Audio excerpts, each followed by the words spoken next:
Well, good morning, viewers from across the globe. Today is Wednesday, July 8th. A major development in the fake agency scandal. President Bola Ahmed Tinubu has ordered the ICPC to investigate the fictitious Presidential Foreign Intervention Promotion Council, including all forged documents, false claims of presidential appointment, and bank accounts using forged documents, giving a 30-day deadline for a full report. And over in the United States, President Donald Trump sparked a flurry of reactions after describing rapper Nicki Minaj as so hot at an official White House event. Let's dive right in. I am OjyOkpe, and this is what's trending.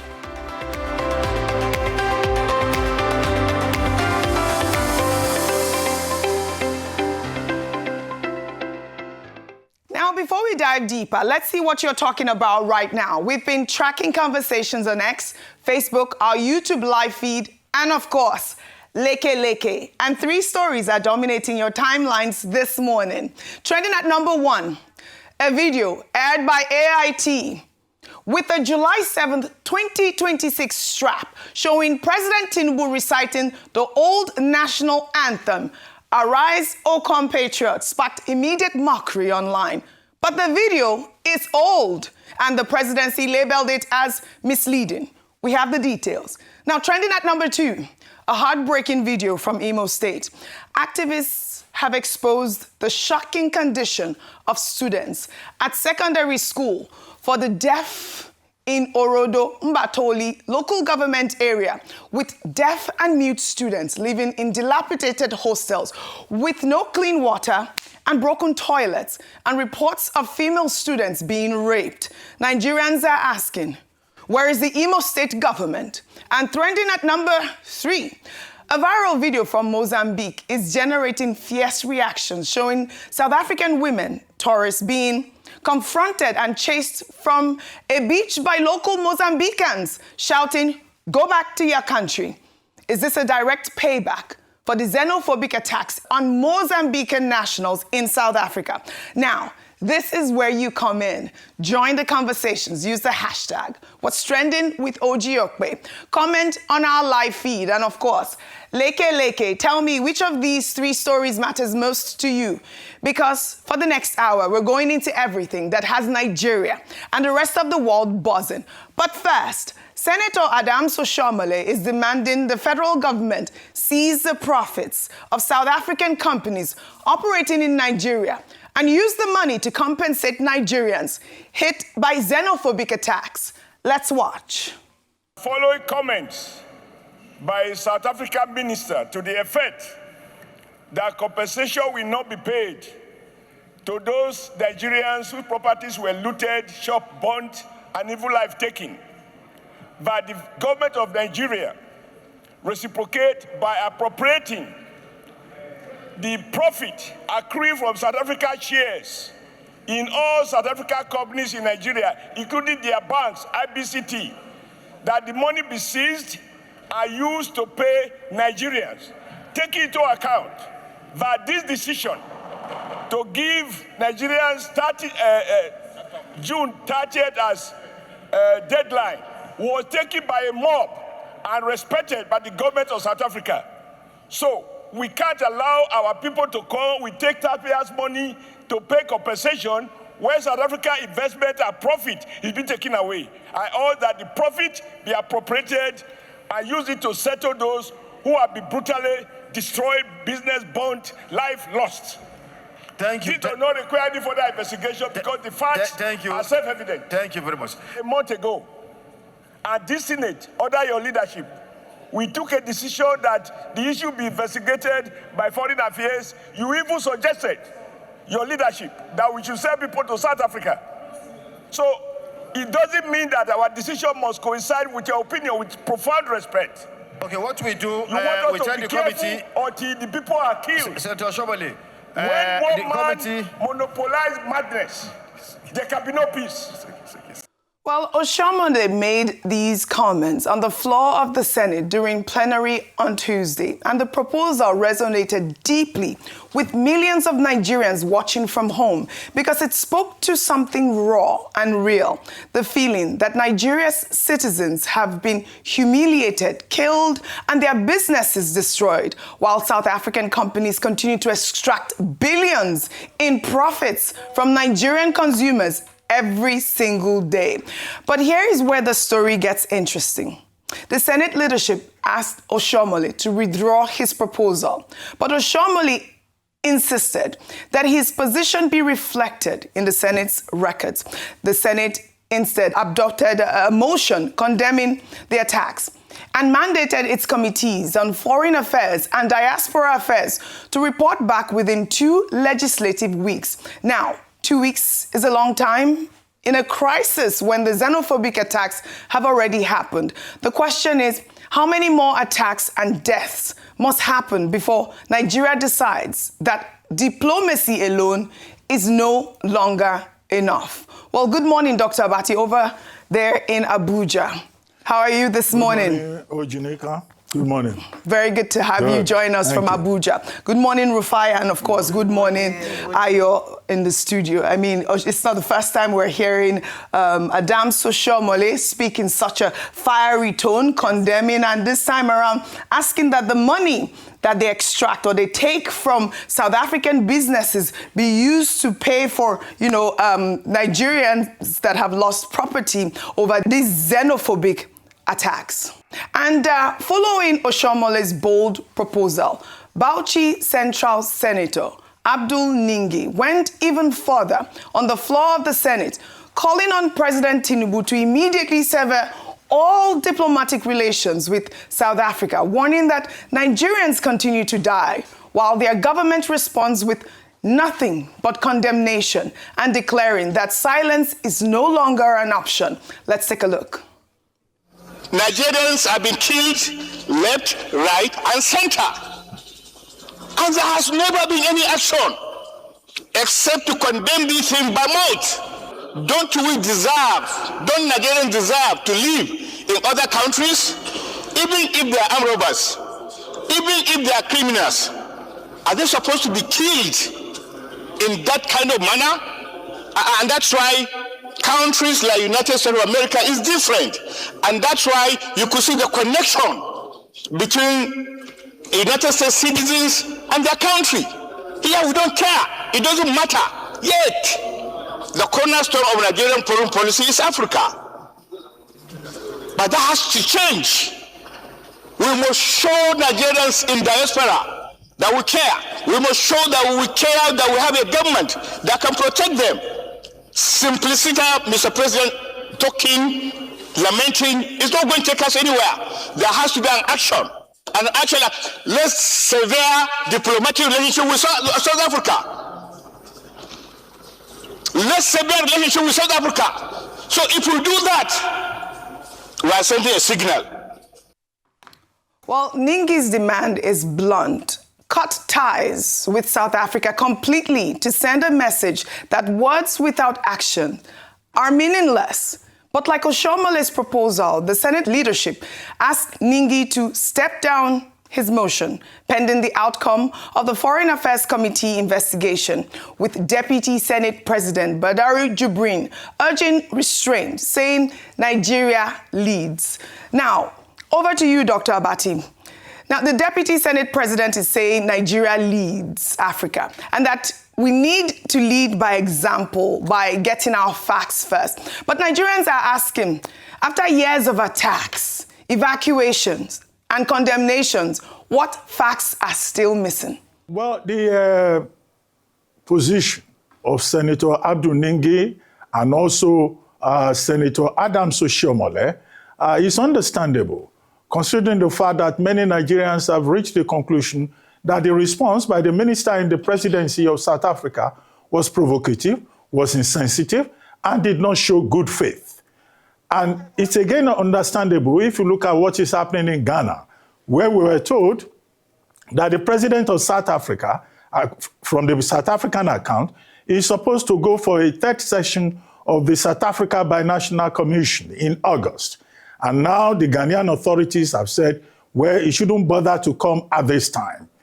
But it is to be noted that the Ghanaians are not saying they will sever diplomatic relations with South Africa. They're saying that they are two friendly countries and that they will find ways to sort out the situation. And I think that that is where, the leadership of the National Assembly of Nigeria, the Senate of the Federal Republic, is coming from.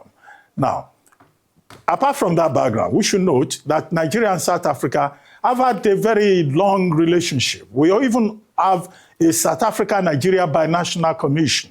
We trade with each other. We collaborate not just in trade, but also in security and other areas. I don't think that the baby should be thrown away with the bathwater just because of a momentary glitch that has occurred. Second, we should not resort to self-help. There's something that is called due process, even in international relations. One option that is available to the Nigerian government is to summon the South African High Commissioner to Nigeria and demand explanations within diplomatic channels. The second is what we suggested yesterday, that where a proper dispute has been established, the Nigerian government can approach the International Court of Justice and put its grievances on the table. The third point, I go back to what Senator Oshiomhole was saying. He was saying, profits from South African companies operating in Nigeria should be seized and used to pay compensation. Well, that would be self-help because, you could run into legal issues. You could complicate the situation further. There are about 120 South African companies operating in Nigeria. Those companies are legal entities. And it's not just South Africans working in those companies. Those companies are registered under the law in Nigeria. Nigerians are working there. Nigerians are also major shareholders in many of those companies. Take, for example, MTN. Carl Toriola, the chief of MTN Nigeria, was on Global Business Update. And he was saying that, look, this is a Nigerian company. The same goes for MultiChoice Nigeria. The same goes for Protea, that is managed by Marriott, and so many other companies like that. So if we take the approach of saying, we will just seize their profits, we may be creating further complications. I do not think that diplomacy will fail ultimately. The Nigerian authorities should still continue to explore the option of diplomacy, and we should look forward to a day when there will be improvement in the relations. But we all have every reason to be aggrieved, having been provoked by the insensitivity of that minister in the presidency of South Africa, which we may assume is the official response of the South African government, which falls short on all fronts. I absolutely agree with you, Dr. Abati.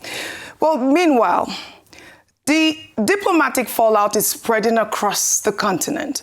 Ghana has postponed a planned state visit by South African President Cyril Ramaphosa, saying the current climate of xenophobic violence made it the wrong time, as a viral video of a South African mayor interrogating a Bangladeshi store owner about his business funding has gone viral. Let's take a look.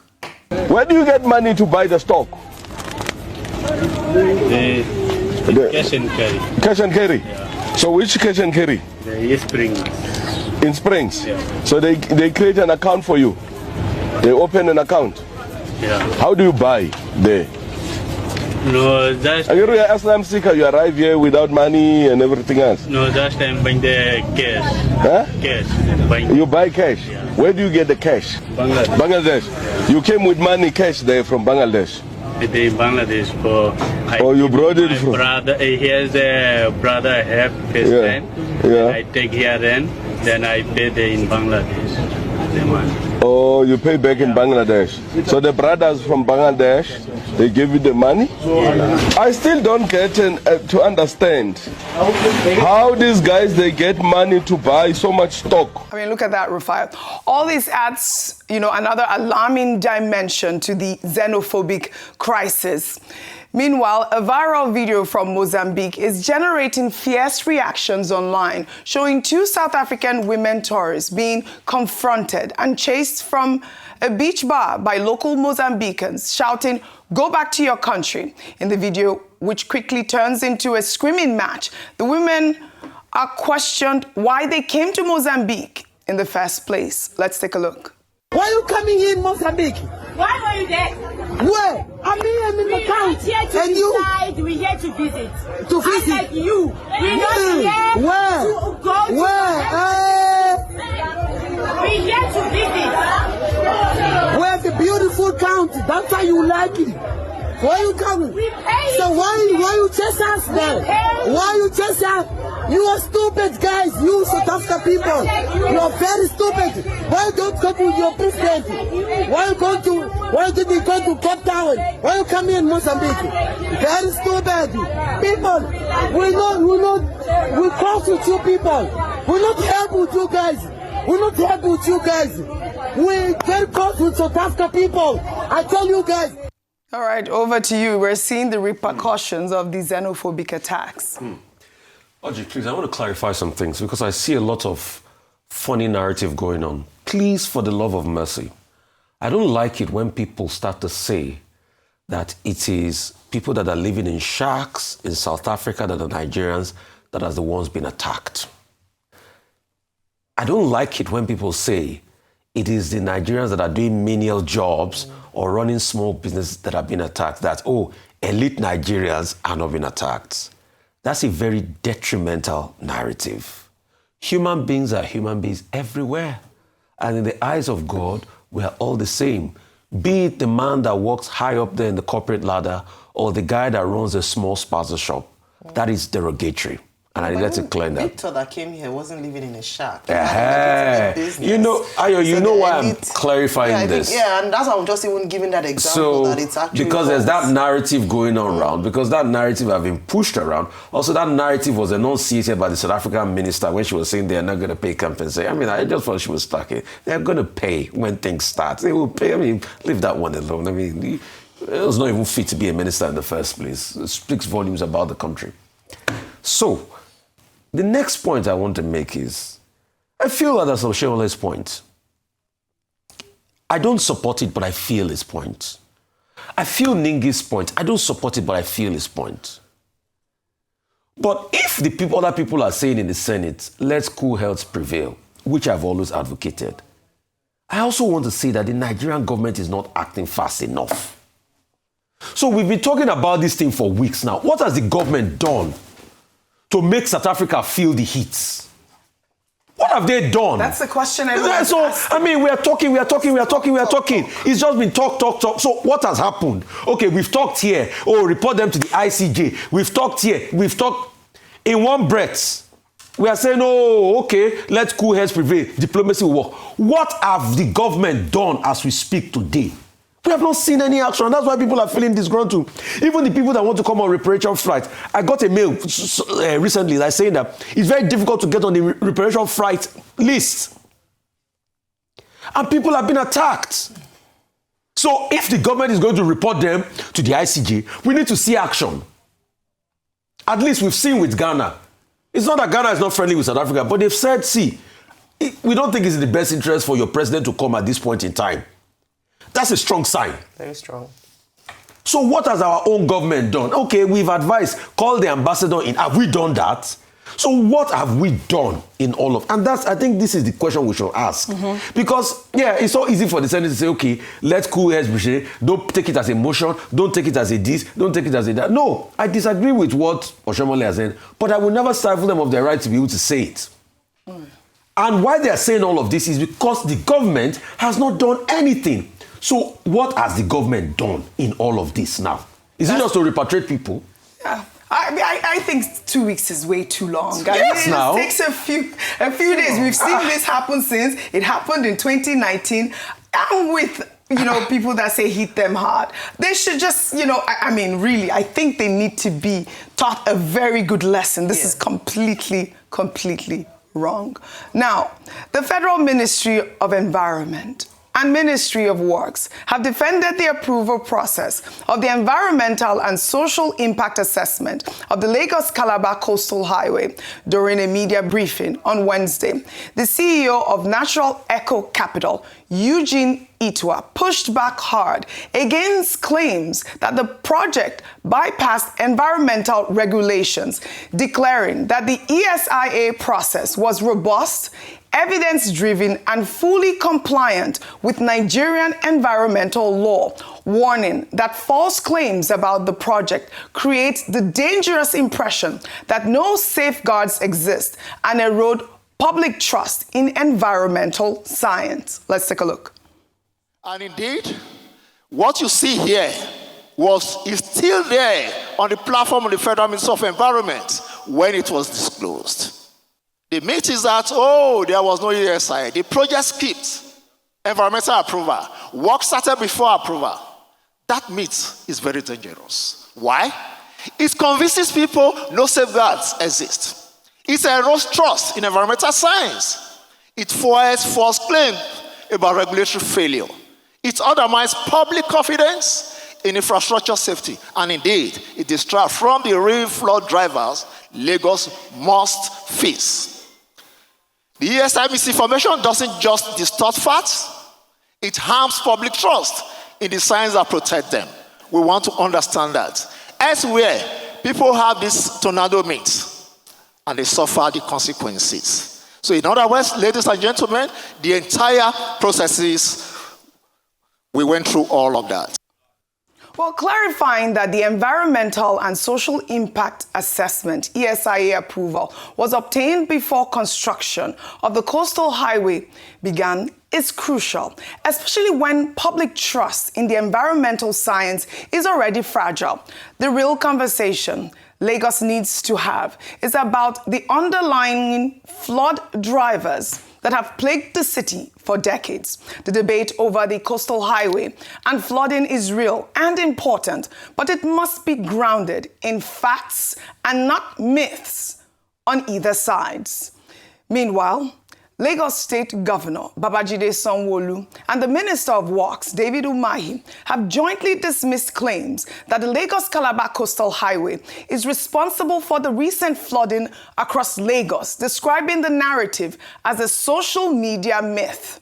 At the press briefing defending the project, Umahi blamed residents for blocking culverts with refuse, pouring waste into manholes, and using concrete to seal discharge points. He also compared Lagos's seasonal flooding to earthquakes and hurricanes in other countries, describing it as a natural occurrence that must be managed and not blamed on the highway. Let's take a look. Lagosians are carrying refuse to block the culverts, are pouring refuse inside the manhole. They are using concrete to block the discharge point. But we have solution, and we have discussed with Lagos State government, and I quote him yesterday evening. He said, the flood, in Lagos has been there before the coastal highway. It was there yesterday, it's there today, it will also be there tomorrow. But we do everything possible, because it's a natural occurrence, to see what we can do to continue to combat the flood problems in Lagos, because Lagos is founded on lowland, and this is what everybody must know. Those who attack coastal highway and attribute every negative happenings to the coastal highways, there are people that are born out of envy and jealous. They never believed that President Bola Ahmed Tinubu is a man of audacity, is a dreamer, is an actualizer, and is a destiny president. So put your hands together, people. Destiny president. Ayo. Now, the Minister of Works and Lagos State government are pointing to blocked drains, indiscriminate waste disposal, and buildings constructed below approved flood levels as the real culprits of Lagos flooding. But residents along the corridor who have documented worsening flooding since construction began deserve more than a press conference. They deserve an independent, transparent study of the before and after drainage data. And more importantly, they need real real solutions on ground. Thank you. That last point. I think there's a danger in attributing criticism or a call for accountability as down to envy and the fact that, what was the name given? What name did you echo? Of the super, what do you call D something president? The dream president. Yeah, he's doing great. I think there's a danger there because even with the ESIA report that was cited, they did say that there were concerns, and that's the purpose of a risk assessment being done. The idea for that is to mitigate potential risks that could occur as a result of a particular project. It doesn't mean the project is bad. It doesn't mean the project should not continue. What it means for those who are executing the project is that they develop ways, so you identify a challenge, there's a risk here. What are we going to do to ensure that the risk is minimized or, if possible, eliminated? That's what Lagosians are calling for, because like you rightly said, Oji, if you look at Lagos, no one is saying that Lagos is not prone to flooding, flash floods. We are a coastal town, and as it described, the makeup and the ecosystem of Lagos means that once in a while we'll have flash floods. It happens across the world. But there have also been evidence produced by people who live in that environment saying that they've never experienced flooding before. And since the onset of the coastal road, this has happened. What we are calling for from that independent investigation is this. Let us find out what the problem is. It is not unsalvageable. In trying to save face or defend the project, let us not prevent the people from what is right. Lagos State floods can be improved, can be better. Let things be done properly is what accountability is being called for, and that's what we're asking. We saw the report. There was a case, saying that it could exacerbate the issue of flooding in the state, and that's why he's now saying that it will build certain drainage systems. They will do that. That's what we want to see. Yes. But denying and just putting it down to is the opposition. No, of course we know that's political speak.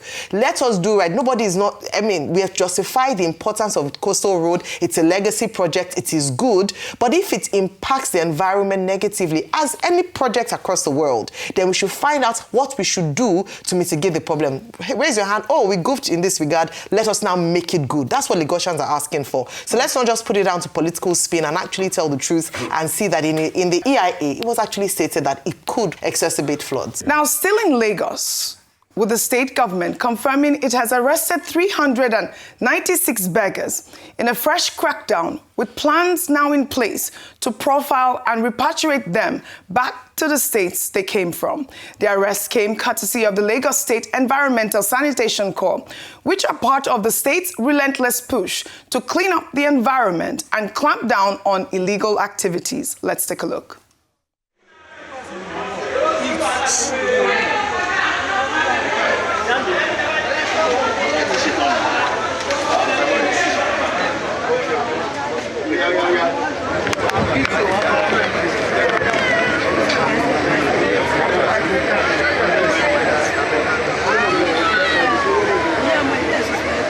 Well, the Commissioner for Environment and Water Resources, Tokunbo Wahab, confirmed the numbers in a statement on X, explaining that those apprehended won't just be sent away. They'll be profiled first and given appropriate assistance where necessary. But online, many Nigerians have raised questions about what the long-term solution will be for them once they return back home.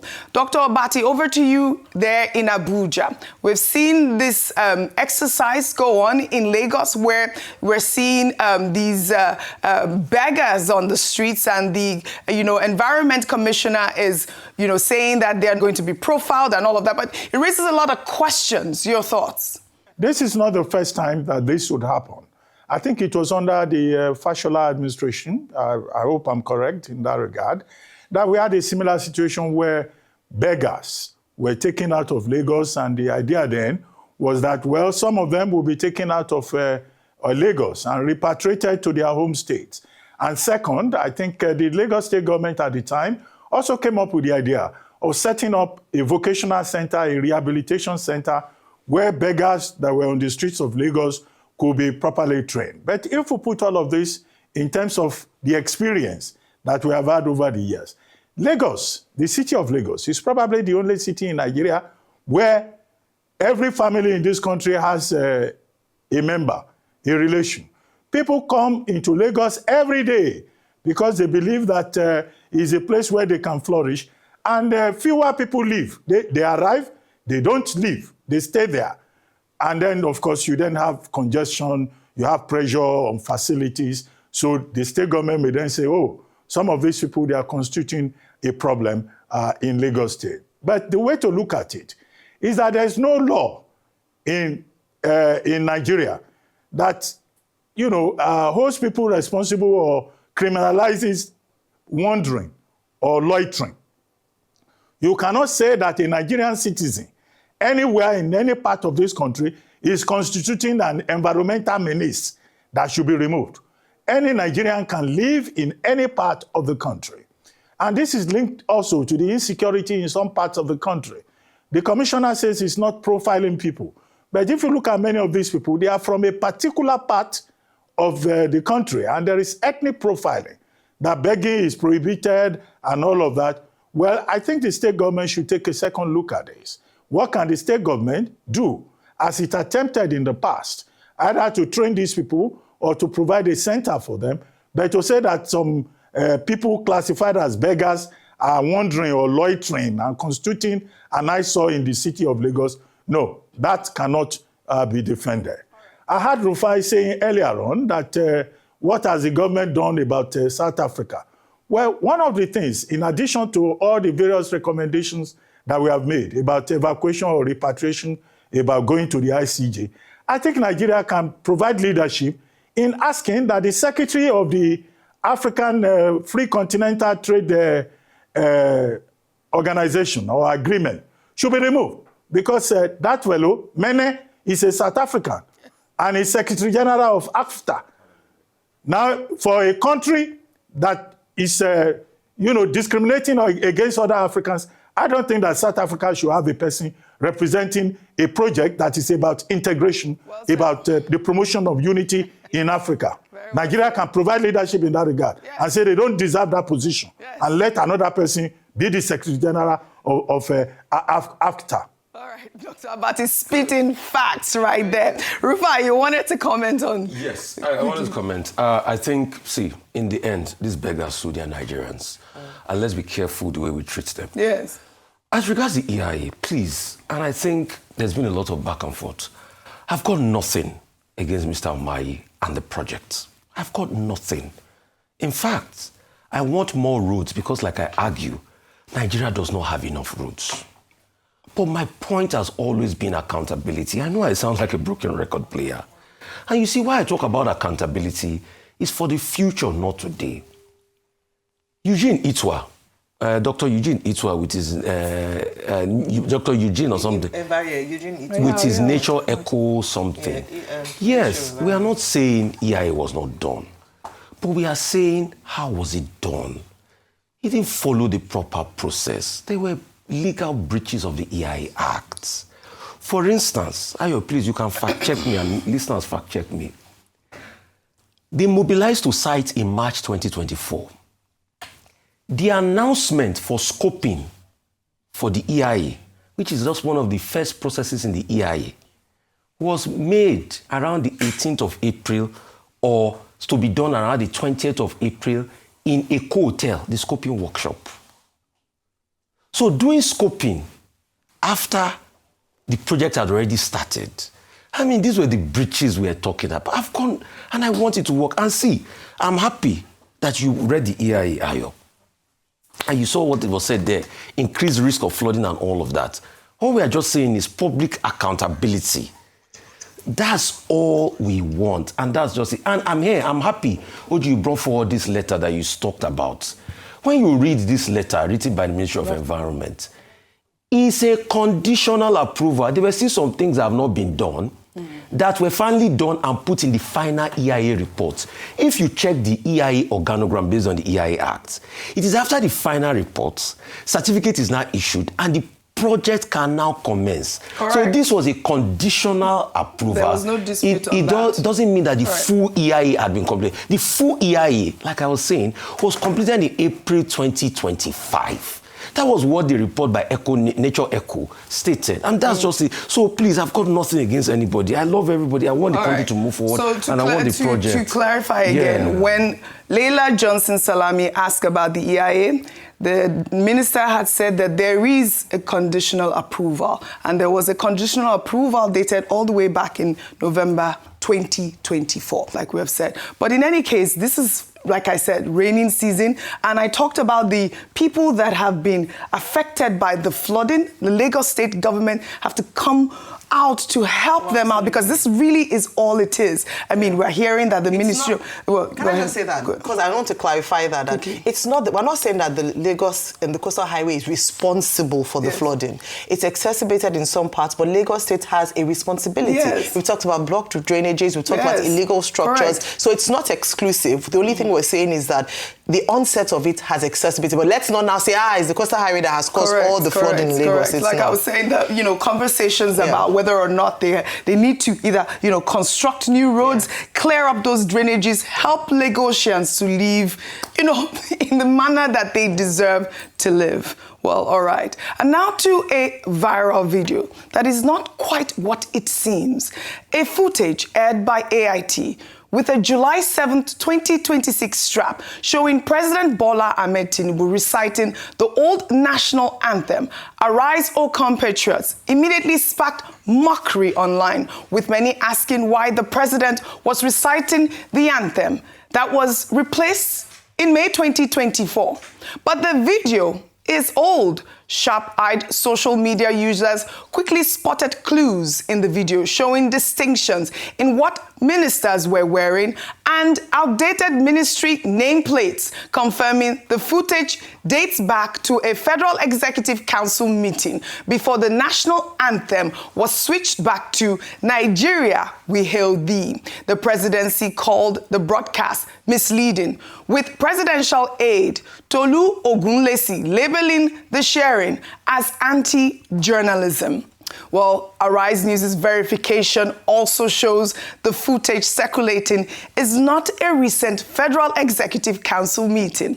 Our State House correspondent, Adeswa Omorwan, who covers fake meetings, confirms that the current national anthem has been recited at every Federal Executive Council meeting since it was reinstated. Well, here's a video from the last fake meeting on Monday, June 29th, where the current national anthem was recited at the opening of the proceedings. Let's take a look.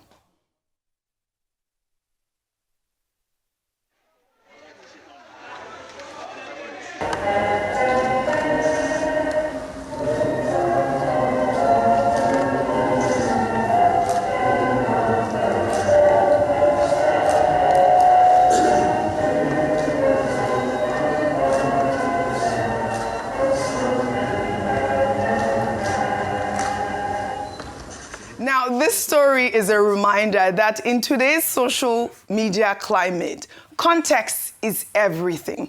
An old video with a new date stamp can fool thousands in seconds, and the responsibility to verify before sharing has never been more important. I believe over to you, Dr. Avati, because, you know, this story has got social media talking. I want your comment quickly before I take a social media reaction, really quickly.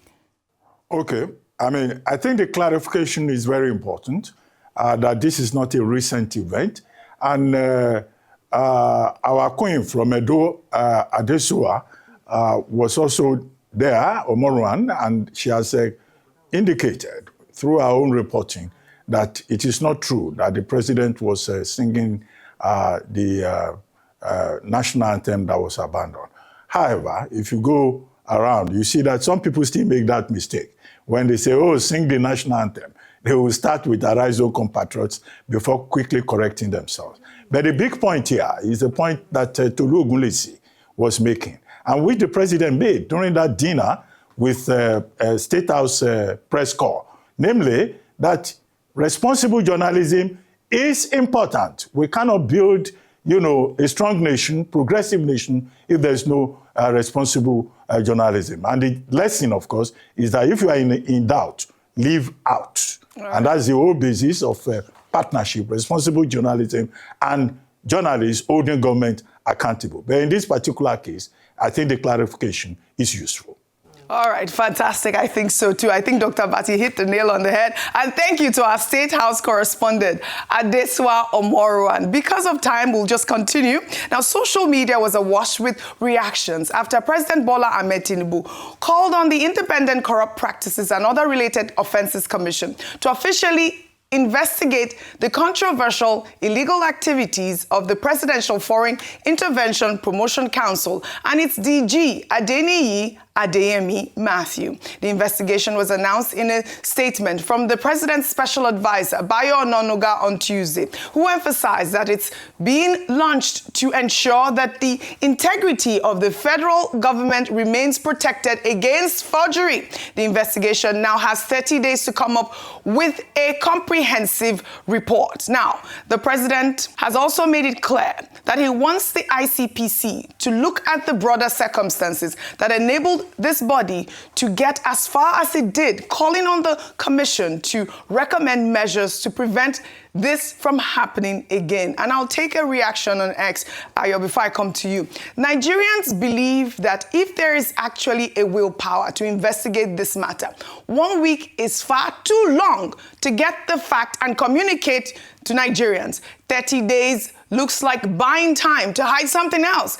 It can't take more than 48 hours to establish the truth if we are truly serious. And I thought so too. I feel like it's too long. You don't agree? 48 hours. This is a deep issue. We're not just talking about... I feel like I've already uncovered it. Somebody was calling me Omolokpa. I've already seen the traces. I mean, just so you know, yes. like, that's how eager people want to see results from this investigation. And people ought to be eager, but we also do not want to miscarry justice in our eagerness. There are a lot of parts to this particular matter. It's not just about a fake agency. It is that the agency, there were other parties involved. Earlier today, I talked about the failure of oversight. For it to have been included in the budget, it means that many layers of oversight they missed it at that point. And so we should find out where the loopholes are.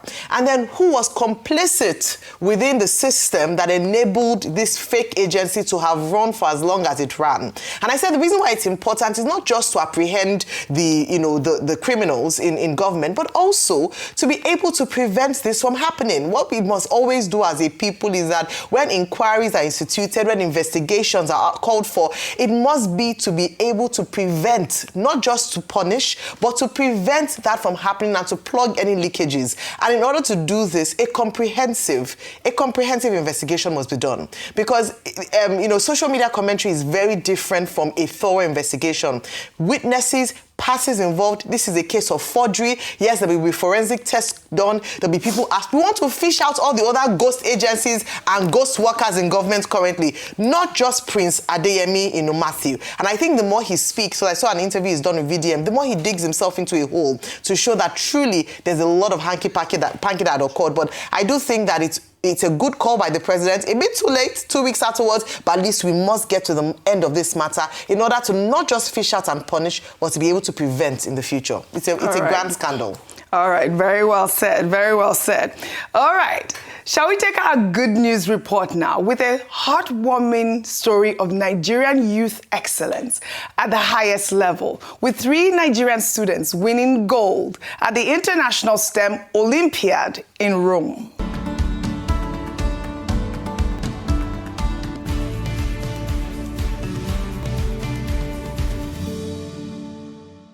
Now, the International STEM Olympiad is a world-renowned competition for students in grades 1 through 12 to compete and showcase their skills in science, technology, engineering, and mathematics. The 3 students, Victor Onwubiko, Don Munachimso, and Egejurum Onyedikachi, made the trip alongside 2 teachers. The CEO of OjyOkpe, Alex Onya, stated that he personally funded the trip for the group after the students won the 2026 Southeast Maths Olympiad. With this trip, all 3 of them have proved that young Nigerians fully deserve a seat on the world's biggest stages. It went well. I'm happy at the end. Although at the beginning it was kind of rough. I did not cry, I was just sad. But at the ending, I came victorious and brought home the gold medal to Nigeria.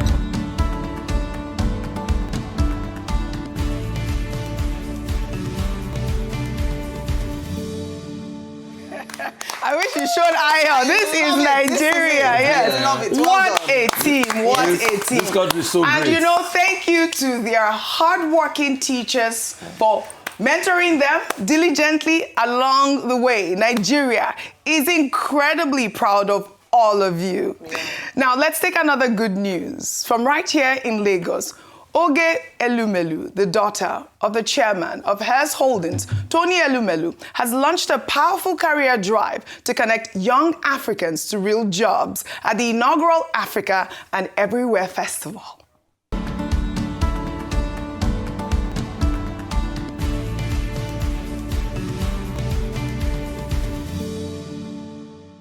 Now, the festival brought together thousands of young Africans, business leaders, employers, and mentors, all centered around youth empowerment, employability, skills, and entrepreneurship. The response was remarkable. Over 7,000 applications came in for the scheme, with 170 candidates shortlisted and 150 participants eventually attending the inaugural festival. The program grew out of Oge Elumelu's podcast, Africa and Everywhere Conversations with Oge, launched in September 2024, which highlights conversations about different sectors, including finance, beauty, fashion, entertainment, and technology for young Africans. 15 partner organizations interviewed participants, with 37 successful applicants securing internship placements lasting 3 to 6 weeks. Oge has already announced plans to expand the festival to Abuja,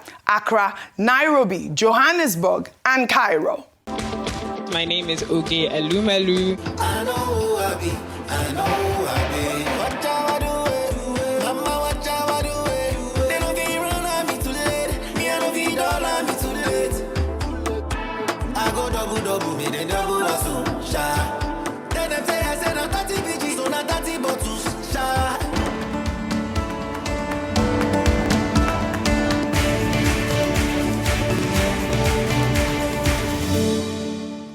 Another amazing feat. Congratulations to Oge and the entire Elumelu family for always championing the next generation of African leaders. Huge congratulations.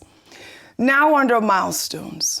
Today we honor the life of Chief Moshood Kashimawo Olawale Abiola, the winner of the annulled June 12, 1993 presidential election, who died in detention on July 7, 1998. 28 years later, his death remains one of the most painful and unresolved chapters in Nigeria's democratic history.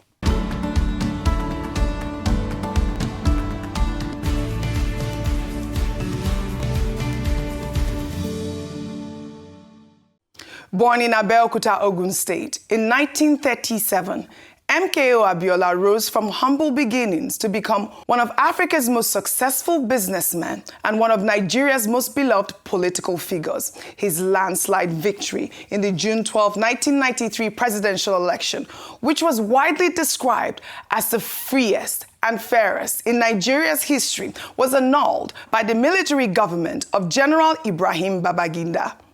MKO Abiola refused to surrender his mandate and was arrested for treason. In 1994, he spent 4 years in detention, dying on the very day he was expected to be released. His election jingle remains one of the most recognizable and beloved in Nigeria's political history, still hummed by millions who remember the hope of June 12. Now why for this life, oh, now so palava. I tire for this problem, I tire for life, oh. Guinea, no work, no food, no house, no life. This small water, then they bring now so dirty, they pull am. This small money, I they get now social transport, they chop am. School low, now headache, hospital, no work. I tire for life, oh. My brother, waiting you they think, oh. My sister, help don't come. SDP, MKO, Kingibe, action. MKO, Kingibe, SDP, progress. Abiola na the hope, SDP na the party to solve our problem and better our life. Oh, MKO, MKO, MKO, action. Abiola, progress. Now him be the hope for better tomorrow. Abiola, progress. All right. Well, you know what? 28 years later, June 12 is now a national holiday, and MKO Abiola has been posthumously awarded GCFR, Nigeria's highest national honor. Rest in eternal peace, MKO Abiola. Nigeria will always remember you. On that note, I'd love to thank you all for your great analysis, as always, on what's trending. And of course, thank you to the legendary Dr. Abati right there in the Abuja studios. Well, that's all I have for you on what's trending today. Here is Zombie from Fela. Enjoy it. Enjoy it. And I'll see you all tomorrow. Double on the salute. Open your hands,